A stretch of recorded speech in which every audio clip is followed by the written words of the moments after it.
Hello, and welcome to our webinar, Unlock Your Business Future, Discover the Power of Employee Ownership. My name is Shar Vries. I am a Cooperative Development Specialist with Cooperative Development Services. Thank you so much for attending today. Your presence is a testimony to your willingness to learn more about employee ownership for your community or your business and the potential future transition thereof. Our webinar is being hosted by the University of Wisconsin Center for Cooperatives and is co-sponsored by the Minnesota Center for Employee Ownership, the Wisconsin Center for Employee Ownership, North Country Cooperative Foundation, and Cooperative Development Services. Presenting today is Todd Barman, the Downtown Development Specialist for the University of Wisconsin Extension, Kristen Forty, Cooperative Development Specialist with the University of Wisconsin Center for Cooperatives, and Ryan Kauth, the Executive Director of the Wisconsin Center for Employee Ownership. Next slide. Just a couple of logistics as we start. This webinar is being recorded and will be made available to all participants following the webinar. Because we receive federal funding, we are required by the federal government to collect demographic info, and there will be a link in the chat for you to be able to do that, which we really appreciate. We will be taking questions at the end of the presentation. If you have a question, please feel free to put it in the Q&A box at the bottom of your screen. And with that, our agenda will be introductions, and as well as business succession planning, why you would consider, or a business would consider, employee ownership as an option, the three types of most common types of employee ownership. We'll provide you with resources available throughout transitions, and then have the Q&A. And with that, I will hand it over to Todd. Good morning, everyone. When we're looking at the concept of business transition or business succession, one of the reasons that not only the businesses themselves, but communities become interested in this topic is the result of what we would often call business succession failure, or when the business does not transition. We often see that result in vacant storefronts and disinvestment in commercial buildings due to loss of revenue. We see loss of essential products and services and gathering spaces that impact our community quality of life. We see loss of income for those previous owners and their former employees, and loss of local spending having multiplier effects on the local economy. We also see loss of local volunteers that often results in the added loss of, although those loss of local owners results in the loss of key volunteers and benefactors for local initiatives, because independently owned, locally owned businesses tend to be much more engaged in our communities. Next. So the definition I'm going to use for business succession is business transfer from predecessor to successor, and including preparation pre-transfer and success post-transfer. And that's, for me, a very important distinction, that when we're looking at this process, we need to look at it from multiple angles: the angle of the outgoing and the angle of the incoming, as well as the long runway that we want to have preparing for a transfer and making sure we're paying full attention to the predecessor and successor after transfer to make sure that they're successful. There's a few definitions at the bottom that I'm not going to spend a lot of time on, but they'll be in the handouts you receive. Social capital and social networks and entrepreneurial ecosystems are maybe a little bit less familiar to some of you who are online, but will become important as you look through the following slides. Next. So to kind of conceptualize this visually, you'll see predecessor preparation and successor preparation occurring side by side. And there's an exchange ideally between that predecessor and that successor, and they're both preparing for potentially engaging in this capital transfer that takes place in the middle here. And then out of that transfer, you want to make sure that we're looking at the success of that predecessor ongoing into the future, as well as the ongoing success of the successor in that business entity within the community. And we'll see that we can be working on actually all five of these aspects at the same time, but there's a certain logic and flow to this process. And a lot of times the businesses themselves and our community economic development organizations are focused uh, almost exclusively in some cases on the capital transfer. And we can't forget those other aspects of the business succession process. Next. So when we look at business succession capital, beside the business succession process, besides the components of the predecessor and successor process, when we talk about capital transfer, we look at human capital transfer, financial capital transfer, and social capital transfer. And from my experience doing this for many years, financial capital tends to be the capital that's most focused on as part of a business succession process. But we will see less success if we don't equally treat human capital and social capital. Next. So as we approach a business transfer, the first question is the business actually a transferable entity? Not all businesses within our communities are transferable.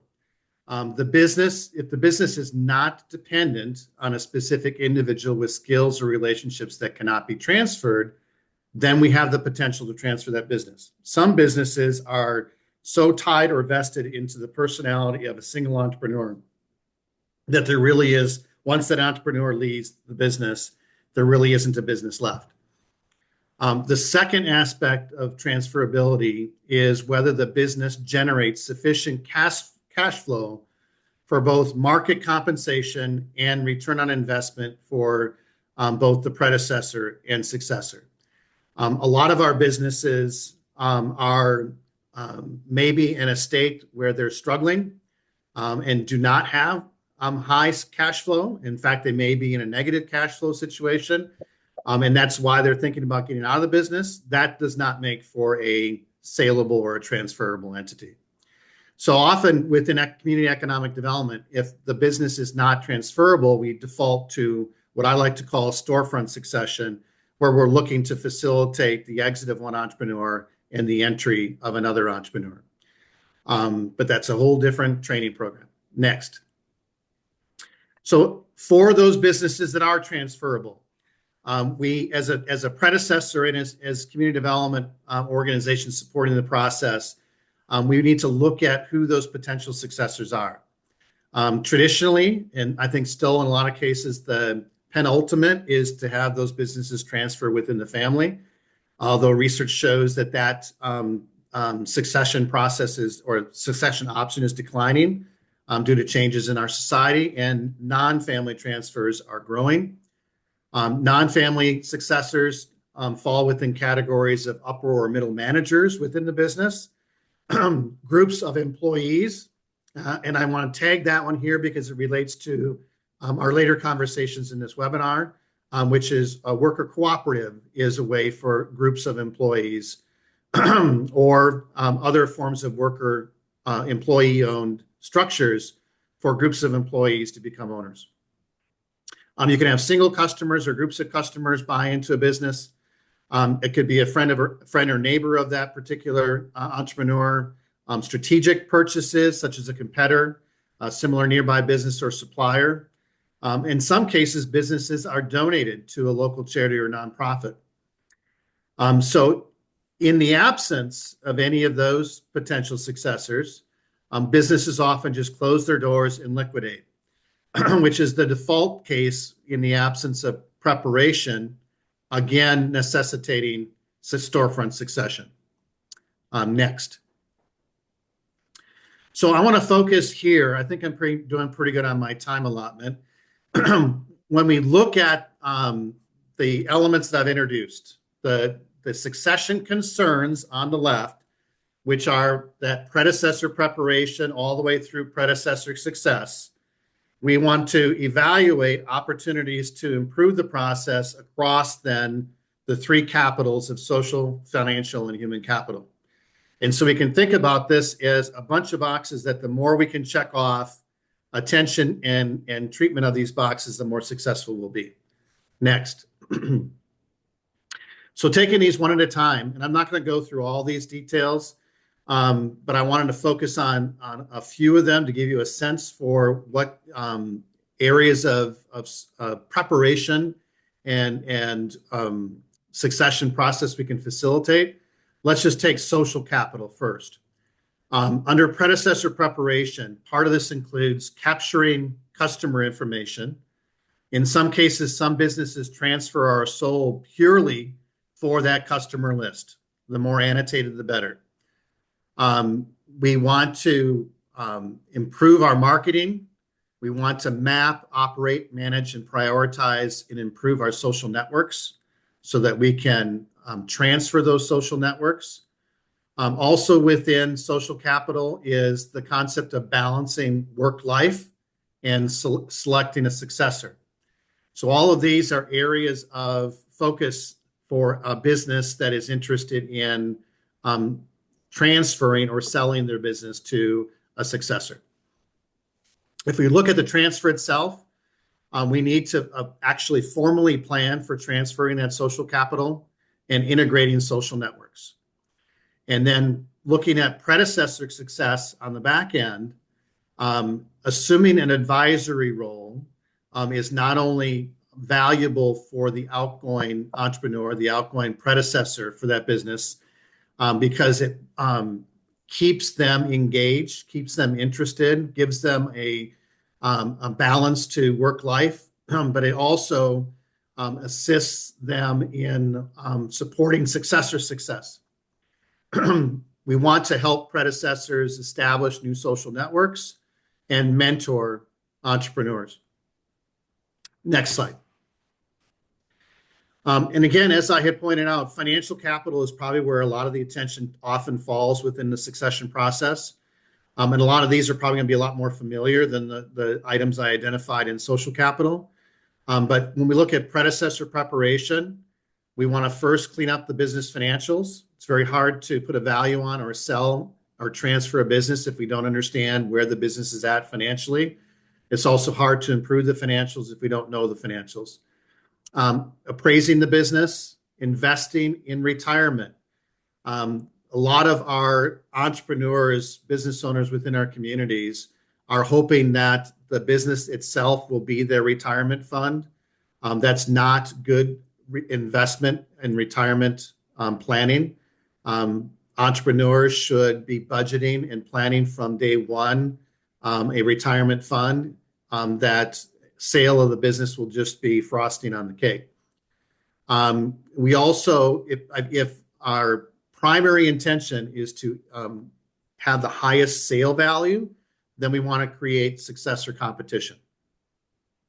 Looking at the transfer, we want to plan for that financial capital transfer, complete the sale, and in often cases, tap local financial incentives to support the transfer of businesses. And then looking at that predecessor success, we want our predecessors to receive fair financial return from that sale. Again, not to replace, but to support their retirement funds. And I should, as an aside, not all successions are due to retirement. We often have serial entrepreneurs who are just starting, transition a business in hopes of starting a second or third or fourth business. Next. The last column within this framework is our human capital.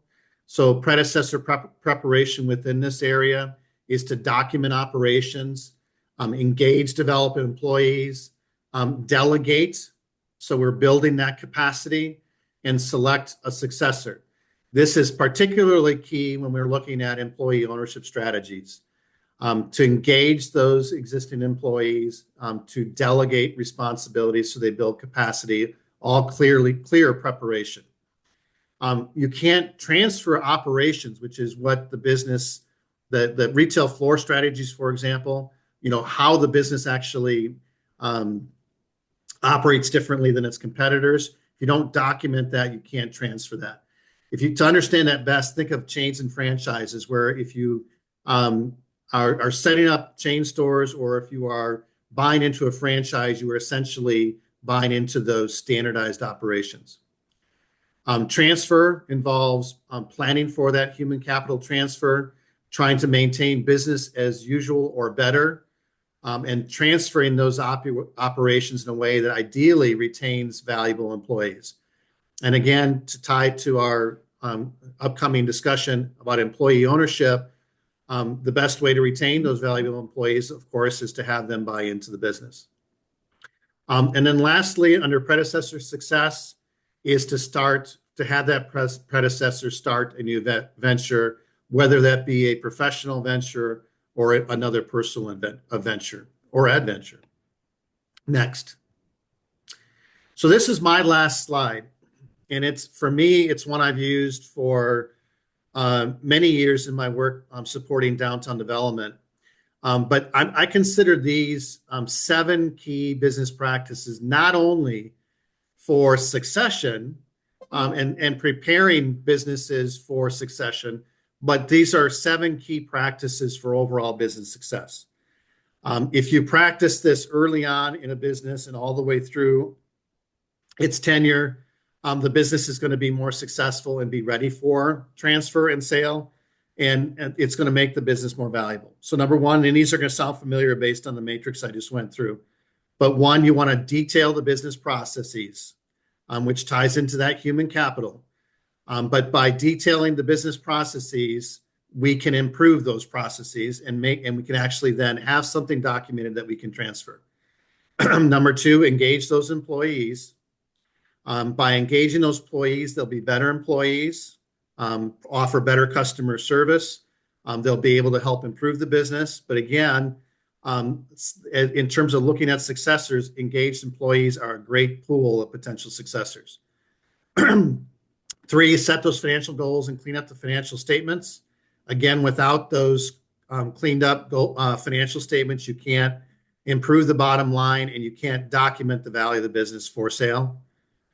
Clean up, fix up is something we haven't really talked about, but that's the built capital. It's the building itself. It's the equipment. The more we maintain that equipment in those buildings over time, the more value that is maintained in those assets. 5th, capture customer information. Again, annotated customer information is like gold. Businesses are bought. Again, purely in some cases for that customer information. The more you know about your customers, the more you can direct market and target market. 6, invest strategically in marketing to grow that customer base. And then lastly, creatively operate and manage social networks. This is one that is often neglected. It's one that I'm growing to appreciate more and more over my time in the business. But when we look at successful business operations, a lot of it is dependent upon those strong social networks that include internal social networks that include our employees, external social networks that include our customers as well as our suppliers and our community partners. So with that, hopefully you have a better understanding of the kinds of common concerns and capitals that we deal with within business succession and transition. And I will turn it over to my colleagues. Kristen. Thanks, Todd. Hi, everybody. I am Kristen. I am a cooperative development specialist at the UW Center for Cooperatives, and I'm here to talk to you about employees as potential successors for your business. If I had 3 letters after my name for credentials, it would be FWO for former worker owner. I worked at a worker cooperative for 8 years. And so I drank the Kool-Aid, and I'm now teaching others about it, and hopefully we'll answer some of your questions. Next slide, please. So those of us who work with business owners who consider employee ownership as a succession plan have found that business owners who do consider and eventually sell to employees have asked themselves these 3 main questions. So if you find yourself sitting in this 3-legged stool, asking these questions, you're in the right place. So first, legacy. How do I maintain the existence of my company beyond me and create a legacy that withstands time? Second, relevancy. How can I reward those that have helped build what exists And how can I stay involved after the transition and continue to contribute all that you have gained through your experience as a business owner? And 3, how do I meet my financial goals when retiring from my country or from my company?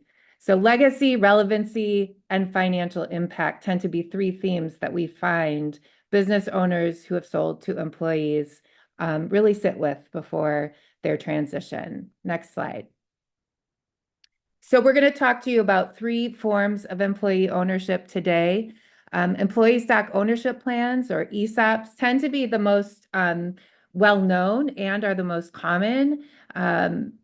Employee ownership trusts are a form of employee ownership that are less common in the United States, more common in the UK, but they are emerging in the United States. And worker cooperatives, which is what I will talk to you about first, and my colleagues will talk to you about the others. Next slide. So what is a cooperative? So a cooperative is a business. It's a corporation, a legal entity that is democratically owned and controlled by its members. We're here to talk to you about worker cooperatives. In a worker cooperative, the business is democratically owned and controlled by members who are employees of the business. So that's different than, say, a food cooperative that is owned by the consumers, the people who shop there, or it's different than, say, Organic Valley, which is a producer co-op, and it's owned by dairy farmers who produce the milk that is then used at Organic Valley to produce products. A worker cooperative is actually the business is owned by the workers. Next slide. So the business is owned by members and financed over time. Its members own the cooperative by purchasing one and only one membership stock. That is what gives them legal ownership over the cooperative. And then they finance the cooperative over time. So at the end of every year, there is profit. That profit is then either returned to the cooperative and through an indivisible reserve, or it's allocated to members through what we call patronage, or this is like profit sharing.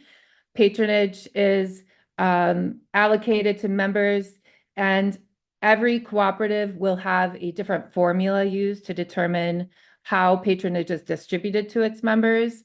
Typically in a worker co-op, it's through the amount of time that they have spent working over the course of the past year. But that patronage, some of that is paid out in cash, and some of that patronage is returned to the cooperative, invested back into the cooperative, and members then have equity in the cooperative and earn equity over time through that retained patronage. Next slide.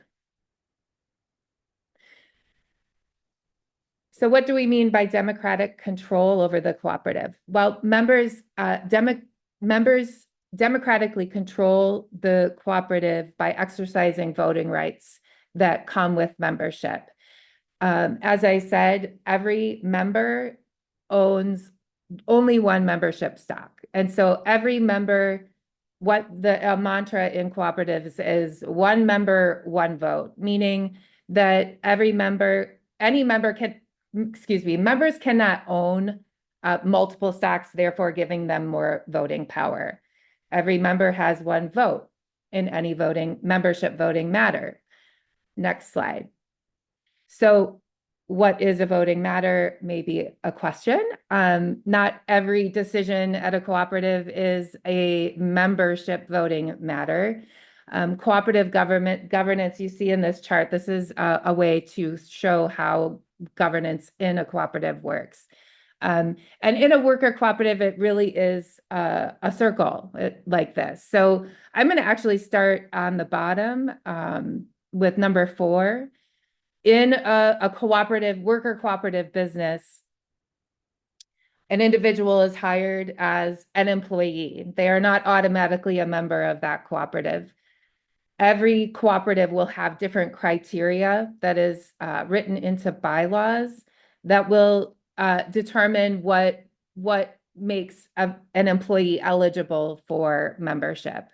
Once that employee meets that criteria, typically it's things like number of years that they have worked there. It can mean things like they have participated in a certain set of trainings or have attended a certain number of board meetings. But there is criteria set out, and then all employees who meet that criteria are able to apply for membership. In most cooperatives, worker cooperatives, it is not required that employees become members once they reach that criteria. So in other words, you can have cooperatives where there are employees who choose not to be members. But those employees who choose to be members apply and pay a membership fee or stock, by the stock. That fee or the price, the value of that membership stock is set also in the bylaws, and that will vary across cooperatives. Typically, it's set at a price that's both accessible but also meaningful. And once that employee becomes a member, they have the ability to vote for their board of directors. The board is made up of a set of employees who run for the board. Some cooperatives actually have a direct democracy, meaning all members are also on the board of directors, especially for smaller cooperatives. And then members also have the ability to vote for any kind of changes in their bylaws, right? Your bylaws act sort of as the constitution of the cooperative. And then that elected set of board of directors, who are made up of members who are employees, they make sort of those high level decisions that the former owner was making. Things like setting policy for the company and steering, sort of making sort of the larger financial decisions, any decisions that will affect most members over a longer time period. That board of directors is also responsible for hiring and supervising leadership, management.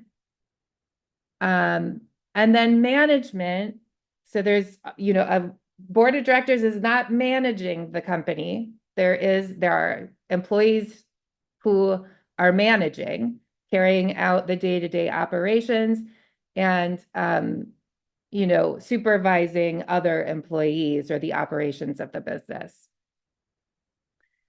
Next slide. So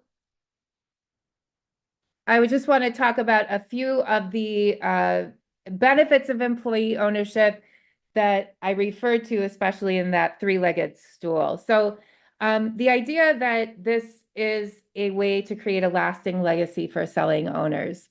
There are over 100 studies from across in many countries that show that employee ownership is actually linked to better productivity, better job stability, and company survival. So worker cooperatives actually show more resilience in difficult times. And so worker-owned businesses actually show to be have greater longevity. And so the idea of business owners selling and transitioning this to a worker-owned cooperative creates that long-lasting legacy. It's also an opportunity for the selling owner to have a role after transition. So the idea of relevancy, there are ways that some selling owners actually stay on and continue to be a member of that cooperative during the transition time.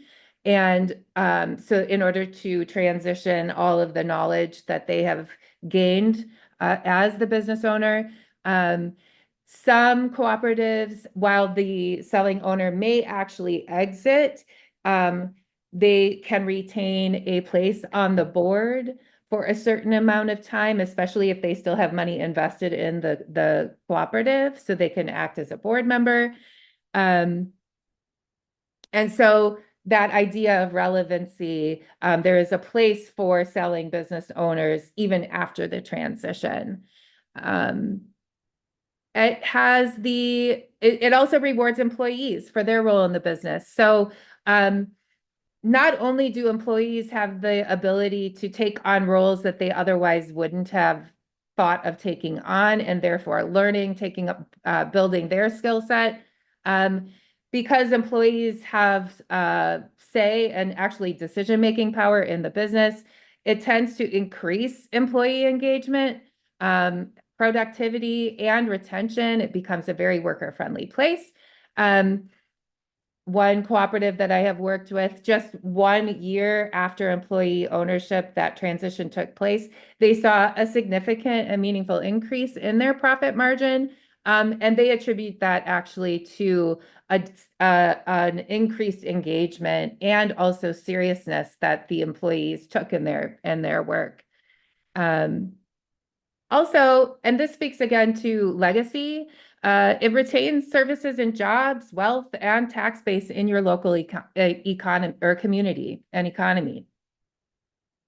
And then finally, that third leg on the stool is that it can actually be a financially rewarding exit, with potential tax benefits for selling owners. These sales are typically selling owners get a fair market price from the sale. Next slide.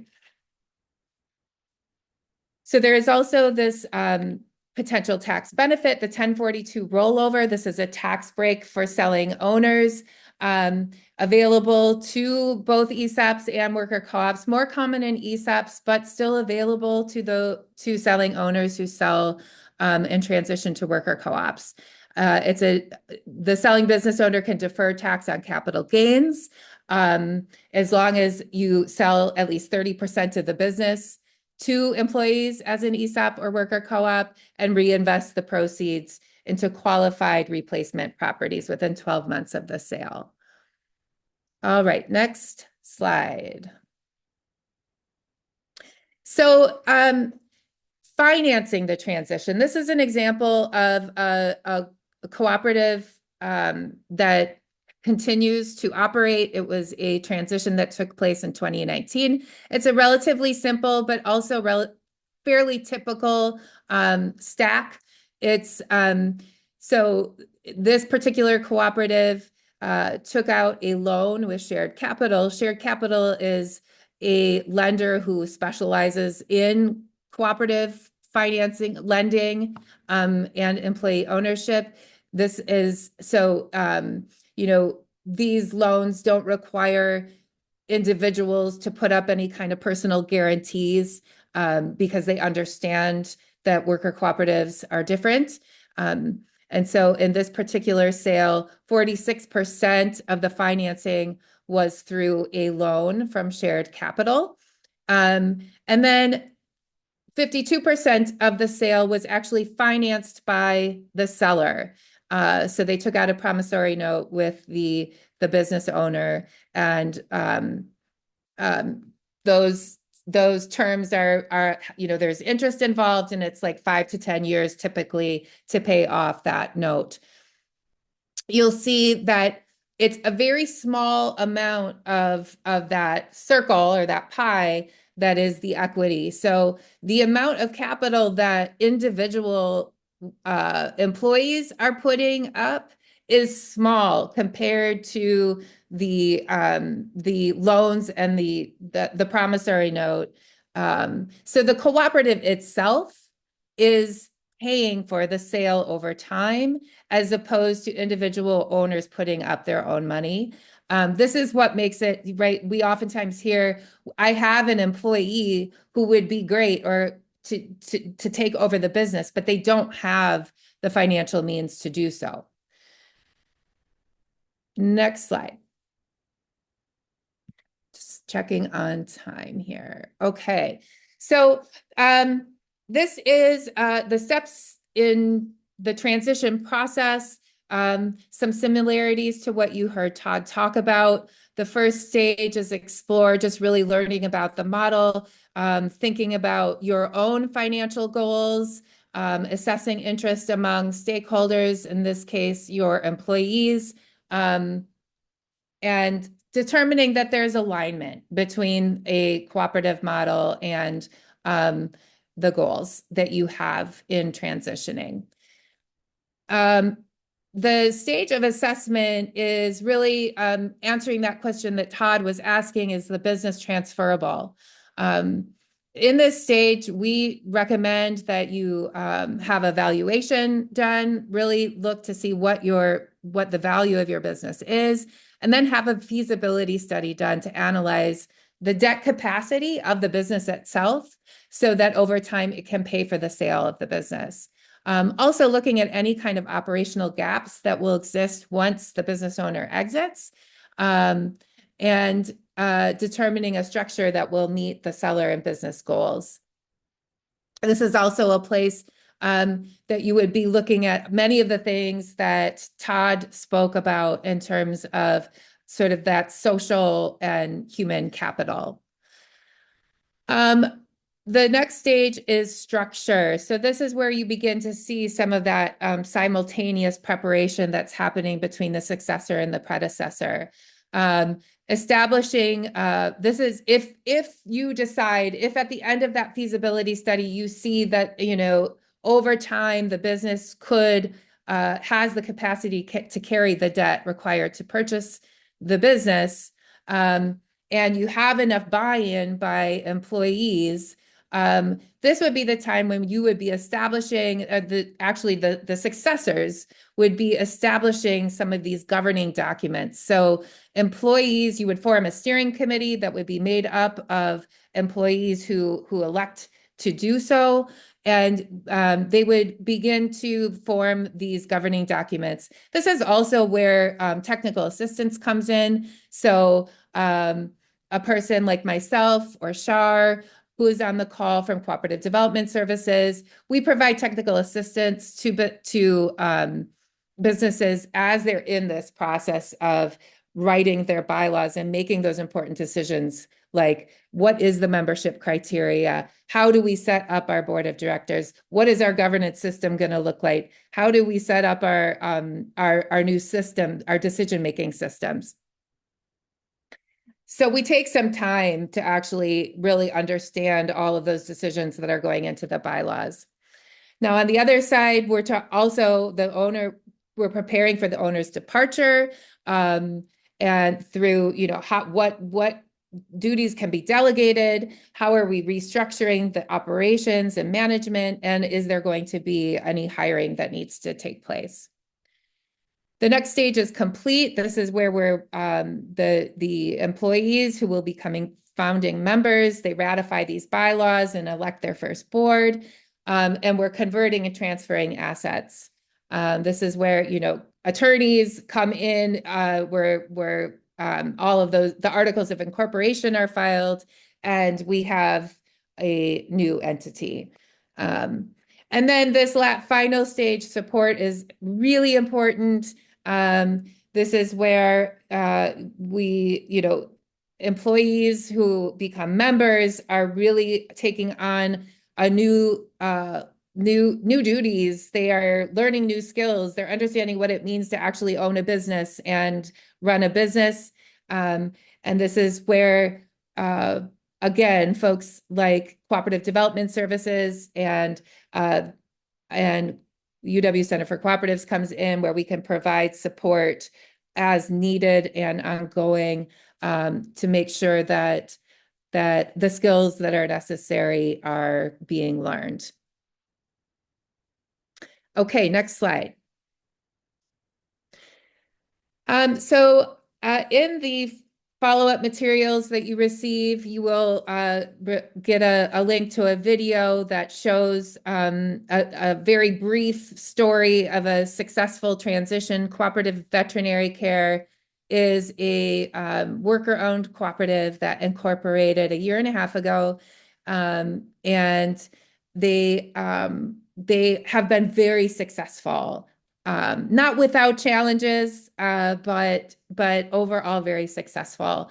And I just wanted to highlight some of the things that they had going for them, and then I will pass on to my next colleague. So first, really important to have selling owners that are invested in this and are really buy into the idea. They did, and that was key. They had a stable and well-managed business. There were things that continue to need to be changed and adjusted, things that were weaknesses in management. However, overall, very stable. They already had built in an inclusive and participatory culture, so employees already felt like they were much a part of the business and had say in various aspects of the business. Employees bought into the idea from the beginning. There was a large percentage of employees who participated early on and continue to do so. There's a direct democracy, meaning all members are participating on the board. And so the learning that's happening is really, it's very inclusive.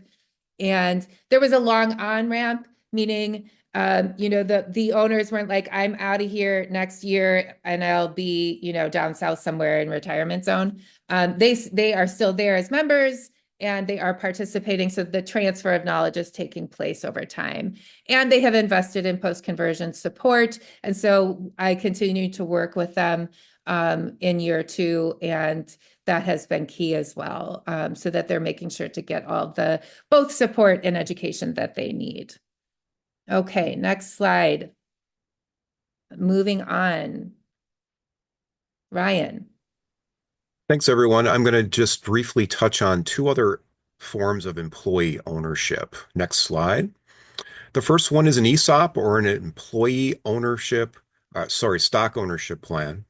And what an ESOP is it's a retirement plan. There are companies that have ESOPs as well as 401ks, but in an ESOP, the employees own the stock of the company and are also typically paid on profit sharing based on a small percentage of their salary. The contributions are made by the company. The employees do not make contributions themselves in an ESOP. Employees earn shares over time. Each ESOP company can determine what that is, such as a vesting schedule. Employees are paid for their shares when they leave the company or they retire, and the employees don't pay tax on the contributions until they take a cash contribution. Next slide. There certainly is a governance structure required with ESOPs. There's a trust that hires or appoints a trustee, and then they have to form a board. There's a record keeper and a legal advisor. There's an accounting firm that needs to have ESOP knowledge that's involved. And then there's an annual appraisal done on the stock price. Next slide. This is what an ESOP company governance structure typically looks like. One of the disadvantages per se of an ESOP is it does take a little bit to get it up and running. However, if you are comparing that to, say, the commission that a broker might make on your transaction, it's about the same. Next slide. To the selling shareholders or the sellers, here are some of those benefits. Basically, the benefits are if you sell 30% or more of your company, there is a tax benefit for you. Most ESOP companies sell their shares over time. So a typical structure is something like 30%, then up to 60%, and then 100%. So sometimes you might hear of an ESOP company saying we're 100% employee owned. What that means is either in one transaction or in several transactions over time, the owners of the company sold 100% of their shares to their employees. Next slide. These are the benefits to employees. Many of them you heard Kristen already mention, but the majority of the ESOPs, the main reward is that the employees are rewarded in growing the company. And specifically with ESOPs, employees do not contribute any of their own capital. The plan is funded through company performance, and it gives employees an ownership stake. In ESOPs, just like in worker cooperatives, the important part is there's a culture of employee ownership. There's a lot of education and there's a lot of communication that goes on in the company. Next slide. The other form of employee ownership is much less known and is gaining momentum here in the United States. This is called an employee ownership trust. It's a straightforward and cost-effective legal framework. It's designed for companies to stay owned by their employees indefinitely or as long as they wish. And it's similar to an ESOP where the company shares are managed by a trustee on behalf of the employees. So a trust is formed and an agreement is in place. There's a committee form, and that holds the company shares for the benefit of employees. The difference with an employee ownership trust is it tends to be more simple and affordable, say, than an ESOP. It's very highly customizable with the bylaws and the agreement that is in place with the trust. And again, like most employee ownership forms, there's a long-term ownership solution there. It is not a retirement plan, but it is a trust. And there's no upfront or exit costs for employees. Next slide. How does a company become an employee ownership trust or an EOT? The process goes like this. The shareholders sell their ownership through a transaction. A trust purchases those shares from the sellers. The company, which is now an employee ownership trust, carries out those transactions over time. So maybe you're selling some of your shares to the trust, or maybe you're selling all of your shares to the trust in one transaction. And the profits then are shared with the key stakeholders into perpetuity. Next slide. One example of an employee ownership trust is CodeWeavers. It's a software company. They were founded in the 90s and transitioned into an employee ownership trust in 2023. And they chose the EOT as their legacy exit strategy due to primarily the size of the company. It's a smaller one. Next slide. And like I said, employee ownership trusts are just catching on in the United States. It's the primary form of employee ownership in the UK. And right now, we just have a couple dozen of them in the United States. I'm now going to turn it over to Shar to talk about some resources and take your questions.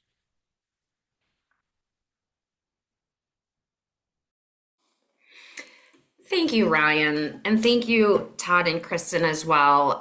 Excellent presentations. Some resources that you see on the screen relate to a variety of information that you can find regarding each of these employee ownership models.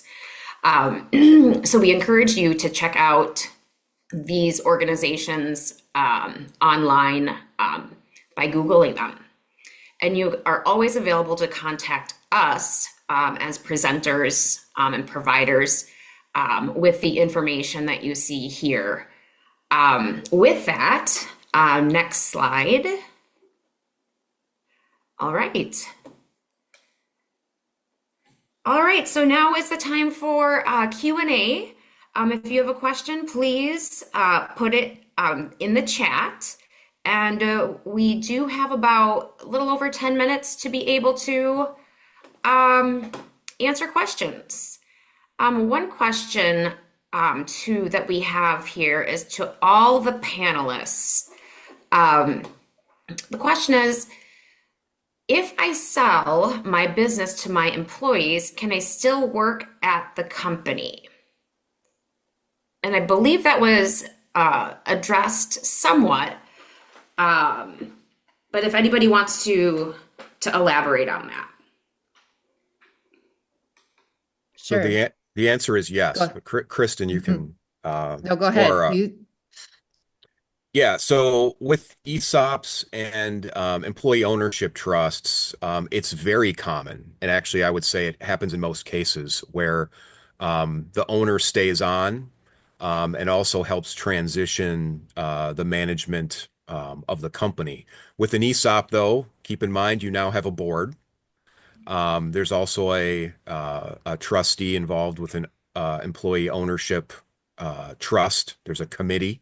So you're no longer answering to just yourself. You're now answering to a board or to a committee. But in, I think, almost every one of those employee ownership trust cases, the owner stayed on as the CEO. Kristen? Yeah, so the answer is yes, in a worker cooperative as well. Um, so the owner, if they choose to continue to be employed by the cooperative, becomes a member. And similarly, it's important to remember for that selling owner that they are a member just like every other employee with one vote. Um, so like I said, the mantra is one member, one vote. So the owner then has one vote like every other member. That said, I also mentioned that some sales in part of the agreement in the sale, there can be there can be a seat at the board reserved for the selling owner, especially if they still have capital invested in the cooperative through financing. And I would also say that there's really a variation if this is a succession plan so that that selling owner can exit. It's good to have an exit plan in place because it is a challenge. It can be a challenge to both stay on as a former business owner while handing over much of the decision making and ownership to employees. That's an interesting dynamic. And so having sort of that off-ramp plan is important. But there are also some succession plan or some transitions that occur because that selling owner does not want to be the primary owner any longer, right? And so is really looking for collective ownership, and so they can stay on in that case too. Can I also take this first question around the fair market price quickly, and then if anybody else has something to add. Yes, you really can get a fair market price if you sell to the market or to sell to employees. How that works, again, in the assess stage, it's recommended that the selling owner gets a valuation done so that you understand what your market value is, what the business's market value is. And then in that feasibility study, you're looking at the ability for the business itself to take on that debt over time, and according to what the value of the business is. And so if the answer to that is yes, then you create, you develop some terms, whether it's that cooperative takes out a loan in order to pay the selling owner cash at sale completely or in part, and then that selling owner also has a promissory note, and the business or the cooperative is paying the business owner over time. I hope that answers that question. Ryan, did you want to chime into that as well?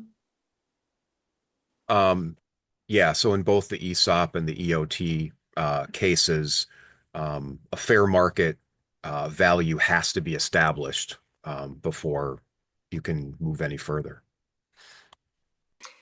Thank you, Kristen and Ryan, and thank you very much for that question.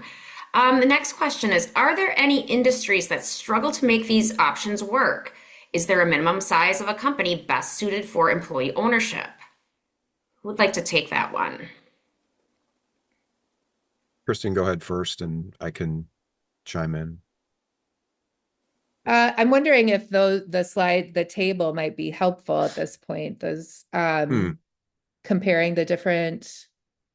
Yeah, I mean, this is this is the kind of in general comparison.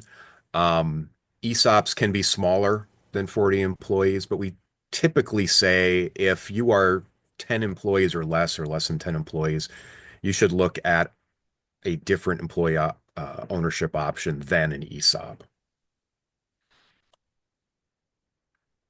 And worker cooperatives truly exist like across so many different industries. So I wouldn't say it's really about industry. I mean, um, yeah, I really wouldn't say that that it differs among industry. It really is about size and culture. I think that I've seen this work in um, companies that have a culture that makes it a little bit more challenging, such as, for employees to take on ownership responsibilities and see themselves as owners, it requires a shift in culture for many. So I work with a small manufacturing plant, for instance, and the owners had been working on the floor of that plant, some of them for 3 decades.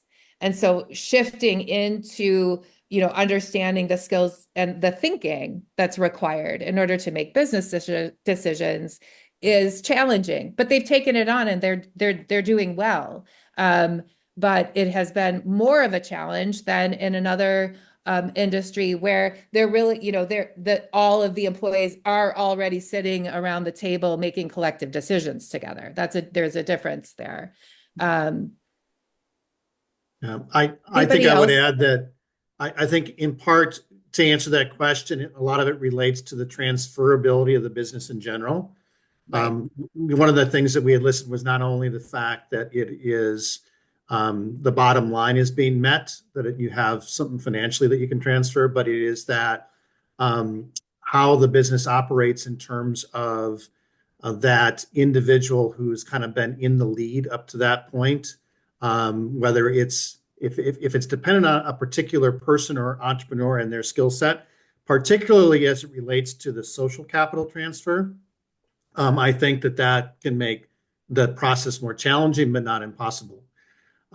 So I think when you start looking at not just the financial aspects, but the social capital transfer, those networks, those relationships, that in a lot of cases, if those relationships have been held in only one person and they haven't been spread throughout the employees, it becomes more challenging, but not impossible. It makes the on-ramp or the preparatory part longer process to get those employees up to speed. All right, thank you. We've got one more question. I think we have time for one more question here. The question is, if employees elect their leadership, how do you ensure that the leaders are the most capable to lead and run the business versus being the most popular? I actually am wondering if we could take this opportunity to introduce Emily Stewart, who is from North Country Cooperative Foundation and also one of our sponsors for this webinar. And Emily, do you have any perspective on this question? Yeah, also as a former worker owner, as a founding worker owner of a bread baking cooperative out in New York. And I transitioned out of that business after being there for 6 years, going from 2 worker owners to 10 worker owners and 10 employees when I left, just for that perspective. I would say what I really want to drive home here is the fact that the board is a governing board and they're holding management and employees accountable to meet the demands of the business. So the governing board is really thinking about not only that accountability, but also that strategic planning.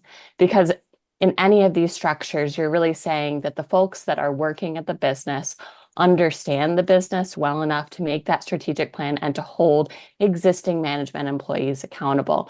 So when it comes to popularity, the theory is that, and in practice, it's that anyone and everyone should be on both of those legs of decision making, that accountability and strategic planning.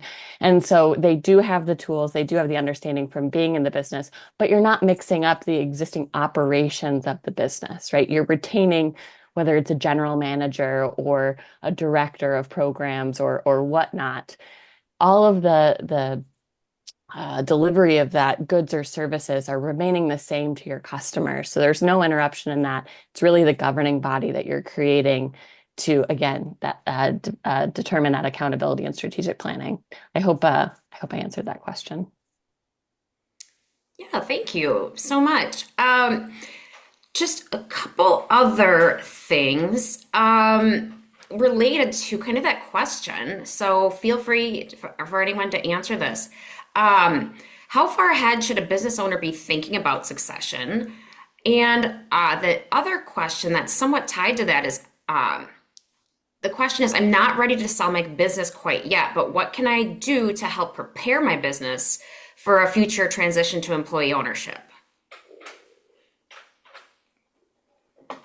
I think Todd answered a lot of that in the beginning of the presentation here as far as preparing your business. I typically tell a business owner or work with them and say 5 years is probably it. However, when you started your business, you probably thought about how you were going to exit it. And if you didn't, um, I typically say, if I know somebody's starting a business, I will ask them that question is, what are you going to do with your business if you especially have employees? A lot of them think that they will, transition their business to their next generation, but most companies actually don't do that. Um, this also has to do with the culture. So, one of the things you can certainly do with your company now in preparing it for employee ownership is to continue to work on the culture of your company and educate your employees as to how the business actually works. Um, Decades ago, sometimes that was called open door management, where you would literally open your books and teach your employees how the business runs. Any of those things would be helpful. Kristen or Todd, anything else you want to add to that? Yeah, I echo what you said, Ryan, in that I think it's important when you're writing your first business plan or your startup business plan that your exit strategy is part of that. And it can change over time as the business matures and as your lifestyle changes. But you should at least have an idea, in part because sometimes exits are unexpected. Um, we you might end up having the owner pass away. We don't want that kind of thing to happen, but it does. And so if it's not planned for in those cases, then we don't have the legacy of the business maintained in a lot of cases. And again, I'll echo the fact that the more engaged your employees can be as early as possible. Again, engaged employees have more buy-in, they have more attachment to the business, they're easier to retain, and they tend to be better employees. And that also prepares them for being those future employee owners. And that relates again when that involves delegating, so you're building their capacity to run different aspects of the business, but it's also incorporating them into the business's business networks, that they're participating in conversations with partners, that they're participating in chambers of commerce and those kinds of that whole entrepreneurial ecosystem within the community can help with that process. I'll just add in the worker cooperative context, preparing employees ahead of time before putting the proposal before them is really essential in order for them to make an informed decision, right? So when I was transitioning out of my business, it's a little bit untraditional because it was already a worker cooperative, but I had held all of our back end. So over the course of a year, I made sure that there was one worker owner that held all our relationships with our wholesale customers, one worker owner that held the relationship with our insurance providers so that they could adjust annually, one worker owner that held all our relationships with our investors.